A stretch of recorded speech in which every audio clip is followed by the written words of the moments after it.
Hello everyone, welcome to Zen Study. This is Kritika and today we are going to start with a new topic of polity. अभी recently हमारे current affairs में बहुत important part है इसका which is about the 130th Constitutional Amendment Bill.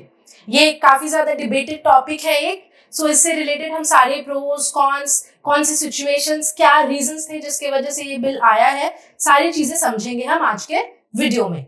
So इसको start करने से पहले let's understand it with a very simple example. Suppose imagine करिए आप एक ऐसा situation जिसमें आपके चीफ मिनिस्टर या इवन आपके प्राइम मिनिस्टर अपने सेक्रेटेरिएट में या पीएमओ में नहीं बैठे हैं बट वो जेल से अपने जितने सारे भी फाइल्स हैं, जितने सारे भी डॉक्यूमेंट्स हैं, जहां भी उनको साइन करना है, जो भी उनको काम करना है, वो किसी जेल के कमरे से बैठ के कर रहे हैं and they are not sitting in their office, जहां पर जिस कुर्सी पर उनको बैठ कर ये काम करना चाहिए था वो वहां से नहीं बट किसी जेल में किसी कोने में बैठ के कर रहे हैं. कैसा लग रहा है सुनने में, कैसा लग रहा है सोचने में? ये इमेजिन करने की हमें जरूरत ही नहीं है क्योंकि ये होता रहा है. ये हमारे अभी रिसेंटली हमारे जो प्रीवियस चीफ मिनिस्टर थे दिल्ली के, उन्होंने ही काफी टाइम तक जेल से अपनी ऑफिस, अपनी गद्दी संभाली थी.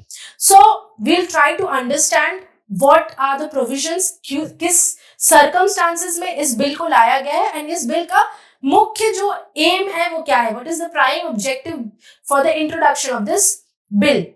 And this is not against any political party or this is not against any person specific. This is just about the concept of criminalization of politics and the concept of democracy. The concept of integrity और rather उस post की जो गरिमा है उसके बारे में है. ये एक कॉन्स्टिट्यूशनल मोरालिटी की बात है और बी आर अम्बेडकर जी ने ये राइटली कहा था कि constitutional morality is not a sentiment which is imbibed directly in the people. No person is born with the idea of constitutional morality. No person is born with the concept of political morality. This is something that people need to be made aware of. This is something, this is a property or this is a feeling, a sentiment which people imbibe with time. So let's see how successful this bill, or if it becomes an act, how successful it becomes in imbibing the concept of constitutional morality. So what is the Constitution 130th Amendment Bill talking about? It seeks to create a clear constitutional rule for situations where the Prime Minister, Chief Minister or any other ministers, they are arrested and kept in custody for a prolonged period, especially in matters which are related to heinous crime, जिसमें 5 साल के ज्यादा की सजा होने वाली है. Any such crime जिसमें 5 साल के ज्यादा की सजा की प्रोविजंस है, मेनली उन क्राइम्स के लिए है. और अगर एक प्रोलॉन्ग पीरियड के लिए वो कस्टडी में है, जुडिशियल या पुलिस कस्टडी में वो है, तो उसके लिए ऐसे मिनिस्टर्स के लिए क्या प्रोविजंस है. So what does this bill propose? अगर हम यूनियन लेवल पर देखें तो it talks eight article 75 5A जो क्लॉज है वो ऐड करने की बात हो रही है. If a union minister is detained for 30 days, the president will remove them on the advice of the prime minister. Okay, अगर कोई यूनियन मिनिस्टर है जो 30 दिन से ज्यादा कस्टडी में है तो प्राइम मिनिस्टर के एडवाइस पर प्रेसिडेंट जो है वो उन्हें रिमूव कर देंगे. नेक्स्ट, अगर प्राइम मिनिस्टर खुद डिटेन हो रहे हैं तो 31st डे पर उनको रिजाइन करना पड़ेगा एंड इन केस, मतलब प्रेसिडेंट को उनको रिमूव करना पड़ेगा. In case he is not resigning and the president is not removing him, he ceases to hold office. वो प्राइम मिनिस्टर नहीं रहेंगे. But the provision is that after being released, if you're released, if you're proven non guilty, you can be reappointed for that post. Fine, आपको post से भले निकाला जा रहा है बट अगर आप बाद में आपको बेल मिल रहा है, बाद में आप कस्टडी से निकल कर आ रहे हैं, तो आप रीअपॉइंटमेंट का भी प्रोविजन इसमें मेंशन है. ओके, सेम चीज is applicable at the state level. Article 164 new clause which is 4A. Okay, so इसमें अगर if there is a provision in which a minister has been detained for more than 30 days, then the governor will remove here on the advice of the chief minister. And again, chief minister same as the prime minister. यहाँ पर governor जो है वो remove करेंगे, not the president. सो यहाँ पर थोड़ा सा फेडरलिज्म के कॉन्सेप्ट पर एक, अगर if you can think deep तो यू कैन अंडरस्टैंड कि फेडरलिज्म के कॉन्सेप्ट पर थोड़ा सा क्वेश्चन उठ सकता है, बिकॉज यहाँ पर गवर्नर के हाथ में बहुत ज्यादा पावर है, और अगर गवर्नर के हाथ में पावर है दैट मीन्स सेंटर के हाथ में पावर है, because the governor is direct representative of the center in the state. And the same provision is also applicable for UTs of Delhi and Pondicherry under Article 239AA clause 5A. ठीक है, so situation circumstances same है सारी जगह पर, be it center, be it state or be it UTs, but the difference is in the articles and the clauses that have been added. Now we'll try to understand in the form of scenario. This is a slightly complicated issue. किस तरीके से इसको हम deal करेंगे, इसको छोटे छोटे scenarios में हम तोड़ के समझने की कोशिश करते हैं। तो सपोज करिए कोई एक यूनियन मिनिस्टर है जो कि कस्टडी में है, उन्होंने कोई उन पर मतलब he has just been accused, उनको अभी तक गिल्टी प्रूफ किया नहीं गया है, उन पर एक लांछन लगा है कि उन्होंने कोई क्राइम किया है जिसकी वजह से union minister is in custody. So he has been arrested and detained for 30 days. On 31st day PM will advise the president कि 30 दिन हो चुके हैं, अभी तक इनको निकाला नहीं गया है, अभी तक कस्टडी में है, तो प्लीज आप इनको पोस्ट से हटा दीजिए। So the president will immediately act, okay, he will immediately remove the person from his post, from his office. अगर पीएम कोई एडवाइस नहीं दे रहे हैं, हो सकता है ना पीएम के फ्रेंड होंगे वो, या पीएम के पॉलिटिकल पार्टी से होंगे, तो पीएम कुछ नहीं कह रहे हैं और पीएम हटा नहीं रहे हैं, तो क्या होगा, ऑटोमेटिकली 32nd डे पर क्या होगा, ऑटोमेटिकली 32nd डे पर उनको पोस्ट से हटा दिया जाएगा। He does not hold office from the 32nd day. Fine, now if the bail is granted within 30 days, 30 दिन का टाइम स्लॉट मिला है, 30 दिन के अंदर लेकिन अगर बेल मिल जा रहा है तब कोई रिमूवल नहीं होगा। He will continue to hold office. He will continue to function in that post, in that as a minister or as the CM or the PM. He will continue to hold his office. अगर 30 दिन के अंदर अंदर उनको bell मिल जा रहा है। The same scenario is for the CM. The same scenario is for the PM. And even for different union territories. अब हमें एक चीज समझना है कि ये एक बिल है. It has not yet become an act. और इस बिल को as a constitutional amendment bill introduce किया गया है under Article 368, okay, and since it also involves federal provisions, तो यहाँ पर half of the states की ratification भी जानी जरूरी है। So यहाँ पर अगर constitutional amendment bill है, so first of all try to understand कि bill क्या होता है mainly। Bill is basically the prior form of act. कोई भी बिल एक्ट नहीं बनता है, बिल तभी एक्ट बनता है जब उसको प्रेसिडेंट का असेंट मिलता है। Bill can be introduced, constitutional amendment bill can be introduced in any house of the parliament. Both the Rajya Sabha and the Lok Sabha have equal powers when it comes to the concept of constitutional amendment bill. So it can originate in either house of the parliament. अगर suppose ये लोकसभा में originate हुआ है तो लोकसभा में इसके ऊपर पढ़ाई की जाएगी, इसके ऊपर स्टडी किया जाएगा, डिबेट्स होंगे, डिस्कशंस होंगे, they will pass it with a special majority. Next, it will again pass on to the Rajya Sabha. Rajya Sabha में भी same discussions होंगे, debates होंगे. Again, Rajya Sabha also has to pass it with a special majority. Fine. After it has been passed by a special majority, it goes to the President. President ने अगर assent दे दिया है तो ये bill act बन जाता है। You have to tell me what are the different types of majority. Okay, what is a special majority, which is a simple majority? इसके बारे में आप मुझे कमेंट बॉक्स में लिखकर बताएंगे कि स्पेशल मेजॉरिटी क्या होता है। ठीक है, so after the president is giving his assent, this bill becomes an act. But in this case, ये एक फेडरल स्ट्रक्चर को भी देख रहा है ना, हमने देखा कि किस तरीके से governor is also responsible for the removal of the chief minister and the ministers of the state. So इस केस में हाफ ऑफ द स्टेट की रैटिफिकेशन भी जरूरी है। Fine, half of the state मतलब जितने सारे भी हमारे स्टेट है उनके स्टेट लेजिस्लेटिव असेंबलीज को भी अग्री करना पड़ेगा, because it deals with the federal structure. So this constitutional amendment bill, इसको पास कराने के लिए थोड़ा ज्यादा एफर्ट्स लगने वाला है। Fine. So this is the difference between Constitutional Amendment Bill and Constitutional Amendment Act. Once it becomes an act, it will be incorporated into the Constitution. Now, why this bill has been introduced?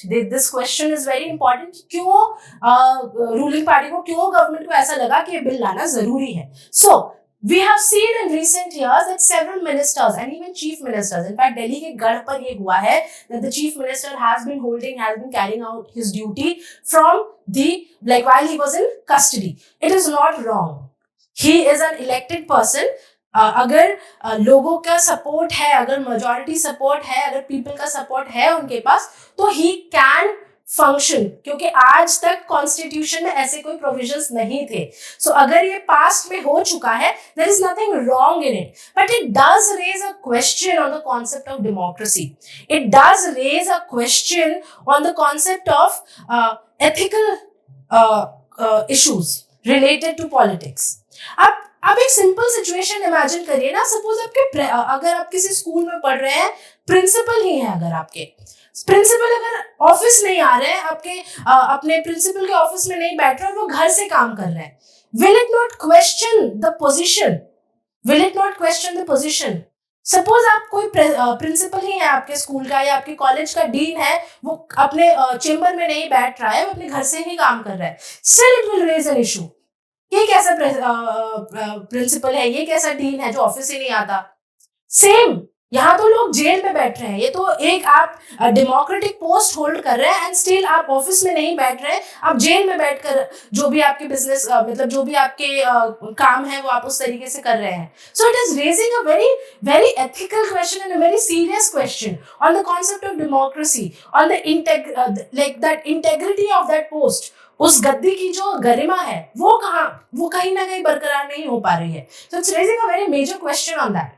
Okay, so बहुत सारे ऐसे cases हो चुके हैं, and not just in Delhi, various other cases in Bihar. I don't want to take the name of the politicians और the ministers who have been detained while they have been practicing, like while they have held office and they have still been detained, और वो custody में रहकर काम कर चुके हैं. there is nothing wrong in it, क्योंकि कॉन्स्टिट्यूशन में अब तक कोई प्रोविजन था नहीं. बट अगेन एक एथिकल क्वेश्चन रेज कर रहे हैं यहाँ पे. ओके, एंड प्राइम मिनिस्टर भी हो गया, चीफ मिनिस्टर भी हो गया, अब तक यहाँ तक कोई क्वेश्चन उठा नहीं था. बट रेगुलर काफी टाइम से हमें ये देखने को मिल रहा है कि लोग इस गरिमा को समझ नहीं रहे हैं, specially during these days when there is so much of criminalization of politics. So we need to come up, it is high time that we need to come up with some provision or the other related to how your ministers should be functioning.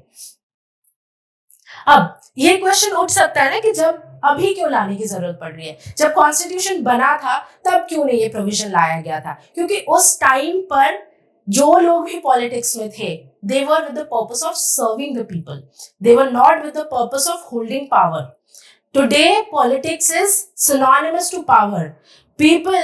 Criminal mindset people want to enter politics with the मतलब अपने पैसों के जोर से या अपने वर्चस्व से वो चाहते हैं कि वो पॉलिटिक्स में घुस सके ताकि वो पावर ऑक्यूपाई कर सके, and with the concept, with the mindset of misusing that power. With power comes great responsibility, but not everyone is responsible. And today in the world, in that era where there is casteism in politics, where there is immense criminalization in politics, we need to come up with certain rules, we need to come up with certain laws related to this. But उस time पर जब हमारा constitution बना था, Inception stage में था, तब हमने इसको इसलिए इंक्लूड नहीं किया था क्योंकि तब उस टाइम पर framers believed in the concept of collective responsibility and party discipline. क्योंकि इट डज नॉट मैटर कि आप राइट माइंडसेट के हैं, आप लेफ्ट माइंडसेट के हैं या आप सेंट्रल माइंडसेट के हैं. उस टाइम पर भी ये मैटर नहीं करता था. Even now the concept is, आपके आइडियोलॉजीज अलग हो सकते हैं, बट इनहेरेंटली आपका जो मेन एजेंडा है वो ये है that it should be for the service of the people. ये सही में कहीं ना कभी भी मैटर नहीं करता कि आप कोई भी पॉलिटिकल आइडियोलॉजी के हो, आप कोई भी पॉलिटिकल पार्टी के हो. उस टाइम पर आइडिया बस इतना होता था कि पार्टी चाहे कुछ भी हो जाए, माँ भारती के लिए जो हमारे मन में प्रेम है, माँ भारती के लिए जो हमारे मन में स्नेह है, वो कम नहीं होना चाहिए. Serving the people. People entered politics with the concept of serving the society, bringing about a probable and a possible social change.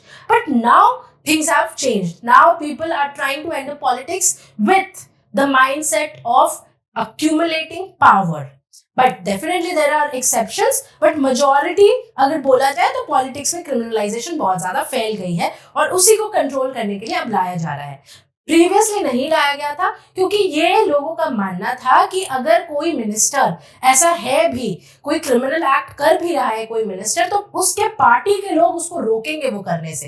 But आज कल ऐसा नहीं हो रहा है। अगर कोई क्रिमिनल माइंडसेट का इंसान है भी किसी पॉलिटिकल पार्टी में, तो पूरी की पूरी पार्टी लग जाती है उसको बचाने के चक्कर में। So this is wrong and this needs to be controlled. Now, why the government has brought this bill? First is about constitutional clarity, which I said that till now we do not have constitutional clarity. Constitution में अब तक इसके provisions नहीं थे. There was no specific rule about what should happen if the minister is detained for a long period. अब तक इसके provisions नहीं थे, but now we need to come up with such provisions. Next is about the concept of accountability. It ensures that the governance is not paralyzed when a person holding high office is unable to function due to being in jail. हो ही सकता है ना, वो अगर jail में है तो he is somewhere paralyzed. He does not have that mobility. वो अगर बाहर रहते, जेल से बाहर रहते, तो वो बाहर जाके लोगों से मिलते, लोगों से बात करते, because he is holding a public post, and to hold a public post it is important that you meet people, you see the ground realities. सिर्फ एक कमरे में बैठकर आप सिर्फ साइन करना is not your work. PM का काम या सीएम का काम ये नहीं है, या किसी मिनिस्टर का काम ये नहीं है कि उनको बस फाइल साइन करना है. He is not a bureaucrat. Even if he is a bureaucrat, सिर्फ ये काम नहीं है कि उनको सिर्फ एक फाइल साइन कर देना है. He needs to get into the ground. He needs to see the ground reality. Only then can he bring about any change. So इस केस में अगर कोई इंसान है जिसको जेल हो चुका है या someone who's in custody, so इसके लिए it should be easy कि उनके काम को थोड़ा हम हल्का करें एंड हम ऐसे इंसान को नियुक्त करें, उस पोस्ट पे डालें जो अभी सक्षम है, जो अभी मोबाइल है, someone who can move about and actually see the ground reality. Fine, not through someone else's lens, through his own lens. So that is about the accountability. Next is public trust. Prevents the spectacle of arrested leaders continuing powerful position. Now imagine, naive people of the society, naive rustic citizens of the society, they are voting for you, they are vouching for you, और वो अपना trust, अपना सपना आप पर लाद रहे हैं. इनफैक्ट आपको सौंप रहे हैं कि आप उनको लीड करेंगे और आप उनके लिए कुछ सोशल चेंज ले आएंगे, एंड आप फंस जा रहे हैं इस क्रिमिनलाइजेशन के चक्कर में. छोटे छोटे पावर डायनामिक्स प्ले करने के लिए अगर आप फंस रहे हैं, तो should you be holding power, should you be holding any important office. आप चलो, आप एमएलए बन गए, आप एमपी बन गए, बट आपको मिनिस्ट्री क्या मिलनी चाहिए? That is again a question. So अब तक के लिए ऐसा होना चाहिए था. अकाउंटेबिलिटी वो होती है अगर इंसान खुद स्टेप डाउन हो जाए. It is okay even if you not guilty, but अगर आपके ऊपर ऐसा मतलब अगर आपके कैरेक्टर पर ये धब्बा लग रहा है, तो you should step down first and then make sure that no, ये कैरेक्टर पर से धब्बा जो है पहले मेरा हट जाए, उसके बाद I will hold this office, because there is no smoke without fire. Maybe and also जैसे कि मैंने कहा था, ये छोटे छोटे इश्यूज के लिए नहीं है. छोटे छोटे इश्यूज में आपको तुरंत बेल मिल जाता है. 30 डेज का टाइम स्लॉट यहाँ पर दिया गया है. तो ये 30 डेज का टाइम स्लॉट तभी होता है जब आपने कोई हीनियस क्राइम किया या आपके ऊपर लांछन है किसी हीनियस क्राइम का. Again, related to murder, related to a big scam, a big corruption, related to rape. There are various cases, rape cases, जो कि हमारे politics, हमारे ministers के ऊपर लगा हुआ है, and still they are functioning under that. So it's not just for the ruling party. This provision is for everyone. Everyone, any kind of minister who has been accused of a heinous crime as such. Next is about the concept of fairness. If a bail is secured within 30 days, the rule does not apply. तो ये भी एक fair situation है कि चलो हमने आपको 30 दिन का टाइम स्लॉट दे दिया है. 30 दिन के अंदर अगर आपको बेल नहीं मिला, तभी आपको हटाया जाएगा पोस्ट से. 30 दिन के अगर बेल मिल जा रहा है, तब कोई दिक्कत ही नहीं है, आप कंटिन्यू करिए अपना पोजीशन, कंटिन्यू करिए अपना ऑफिस.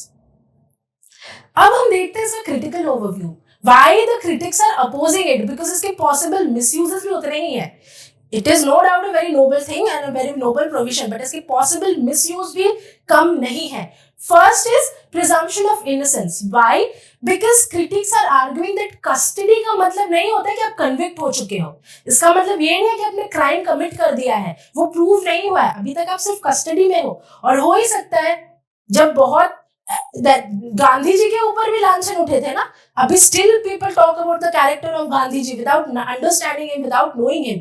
सो जब महात्मा जैसे इंसान के ऊपर क्वेश्चंस उठ सकते हैं, so these are normal people. तो अगर कोई अच्छा काम कर रहा है तो हो सकता है ना उनके ऊपर भी लांछन उठे और जबरदस्ती अपोजिंग पार्टी उन पर कोई लांछन लगा दे ताकि वो अगर कोई अच्छा काम कर रहे हैं तो वो अच्छा काम कर ना सके. तो this is a possible misuse. Again possibility of misuse, जो कि मैंने कहा कि पॉलिटिसाइजेशन हो सकता है इस मैटर का. अगर कोई इंसान है, suppose there is a good leader, good minister really doing a very good job, तो people will try to overthrow him. People will try, हो सकता है उसके खुद के पार्टी के लोग ही उसको ओवरथ्रो करने की कोशिश करें. This is very easy, this is very much probable. So these are some of the things जिसकी वजह से क्रिटिक्स इस पर आर्ग्यू कर रहे हैं और क्रिटिक्स कह रहे हैं कि ये प्रोविजन सही नहीं है.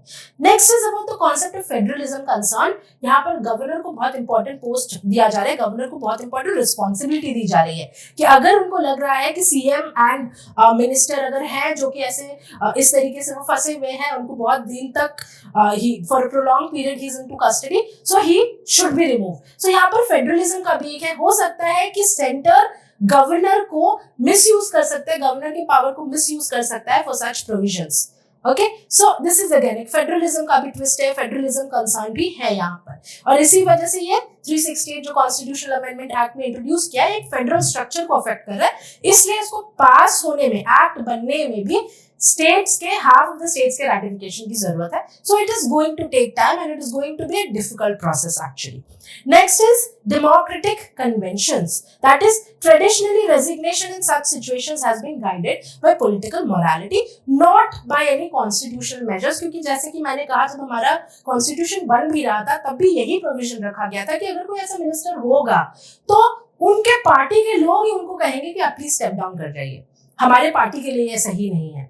Okay, and many a times the ruling government has also taken certain steps, and many a times political parties have taken certain steps कि अगर किसी heinous crime के लिए कोई convict हो रहा है या कस्टडी में फॉर लॉन्ग टाइम के लिए है, तो पार्टी उनको कहता है कि आप स्टेप डाउन कर लीजिए अपने पोस्ट से for the time being. So constitutional morality, again जैसे बी आर अम्बेडकर ने कहा था ना कि कॉन्स्टिट्यूशनल मोरालिटी अ सेंटिमेंट, वो कोई पेट से जन्म लेकर नहीं पैदा होता, पेट से सीख कर नहीं पैदा होता. कॉन्स्टिट्यूशनल मोरालिटी, कॉन्स्टिट्यूशनल ये जो सेंटिमेंट है विद टाइम लोगों के अंदर इम्बाइब होगा. सो this is one of the positive steps जिसके बेसिस पर ये हम इम्बाइब करवा सकते हैं. But again we cannot, we saw the pros, we saw the cons, and we saw both the sides are equally powerful. Pros भी सही है, cons भी बिल्कुल सही है, क्योंकि इसके possible misuse भी immense amount में हो सकता है. So इससे related what should be the way forward and how we can make sure कि अगर ये एक्ट बनता है तो इसके पॉसिबल मिसयूज ना हो, उसको हम किस तरीके से कंट्रोल कर सकते हैं. So the first thing is strengthen the JPC review. अगर ये पार्ट आ रहा है एक, और अगर हम कॉन्स्टिट्यूशनल अमेंडमेंट बिल प्रपोज किए हैं और अगर इसको एक्ट बनाना है तो इस पर एक जेपीसी, जॉइंट पब्लिक कमिटी बननी चाहिए और they should review all the pros and cons in detail. And even अगर कोई डिटेन भी हो रहा है इंसान, अगर कोई मिनिस्टर है भी ऐसा जो डिटेन हो रहा है, उसके ऊपर भी स्टडी होनी चाहिए through this JPC, that how we can control this menace. Next is that we should set stricter threshold. अगर sometimes it can even happen कि अगर आप चाहते हैं कि वो इंसान अपने पोस्ट से रिजाइन दे दे या पोस्ट से स्टेप डाउन कर जाए, सो जबरदस्ती उसकी कस्टडी को प्रोलॉन्ग कर देंगे, 30 दिन से ज्यादा प्रोलॉन्ग कर देंगे. सो अनटिल एंड अनलेस कोर्ट ने एक प्रॉपर मैंडेट दिया है कि नहीं ये बहुत ही डेंजरस क्राइम करा है इन्होंने एंड इनको बेल नहीं मिलना चाहिए, तभी कस्टडी को प्रोलॉन्ग करिए. अदरवाइज स्विफ्ट जल्दी एक्शंस लाइए. अगर कोई क्रिमिनल एक्टिविटी की वजह से वो फंसे भी हैं तो बहुत जल्दी एक एक्शन लाइए, बहुत जल्दी हियरिंग करवाइए ताकि एक स्ट्रिक्टर थ्रेशोल्ड सेट हो सके. Next is protect federalism and state autonomy. यहाँ पर अगेन गवर्नर का जो रोल है, इवन सेंटर का जो रोल है, इट्स वेरी इंपॉर्टेंट. स्टेट का भी जो रोल है, everyone is a stakeholder in it. So everyone should be performing their act very religiously and everyone should be performing their act with a high sense of integrity and accountability. Okay, so यहाँ पर federalism का जो structure है उसको भी protect करना जरूरी है. टाइम बाउंड लीगल रिकोर्स, जैसे कि मैंने कहा कि एक स्ट्रिक्ट टाइम फ्रेम सेट कर दीजिए जिसके बेसिस पर आप ये डिसीजंस ले आएंगे एंड इसको जल्दी स्पीडी इंप्लीमेंटेशन करवाना जरूरी है. Next provision is about transparent reappointment rules. यहाँ पर ये है कि जैसे कि मैंने कहा था कि अगर वो इंसान नॉन गिल्टी प्रूफ होता है या अगर उसको कस्टडी से बाहर भी निकाल दिया जाता है तो he has the right to be reappointed in that post, in whichever post, minister, CM, PM, जो भी पोस्ट में रहे हो, वो अगर कस्टडी से रिलीज हो जाते हैं तो उनको रीअपॉइंटमेंट की भी प्रोविजन है। तो यहाँ पर भी रेड टेपिज्म में फंसना नहीं चाहिए। That reappointment procedure should be very easy, reappointment procedure should be very transparent. ऐसा नहीं है कि वहां पर आप फेवरेटिज्म चलाओ कि ओके हमारे पार्टी के अगर मिनिस्टर के साथ ऐसा हुआ है तो उनको जल्दी रीअपॉइंटमेंट कर दिया जाए, और अगर कोई और पार्टी के मिनिस्टर है तो उनको हम नहीं रीअपॉइंट करें। दिस कैन बी अ वे ना। सो उस प्रोसेस को बहुत ज्यादा ट्रांसपेरेंट एंड टाइम फ्रेम के अंदर रेड टेपिज्म में फंसा के नहीं रखना है, उस तरीके से बनाना है। Next is include sunset of periodic review clause. This is very very important. इसका मतलब ये है कि कुछ साल के बाद अगर ये एक्ट बन भी जाता है तो after few years, 5 or 6 years, इस पर बैठकर एक प्रॉपर ऑडिट हो, प्रॉपर स्टडी हो, प्रॉपर रिसर्च हो कि ये एक्ट कितना सक्सेसफुल रहा है।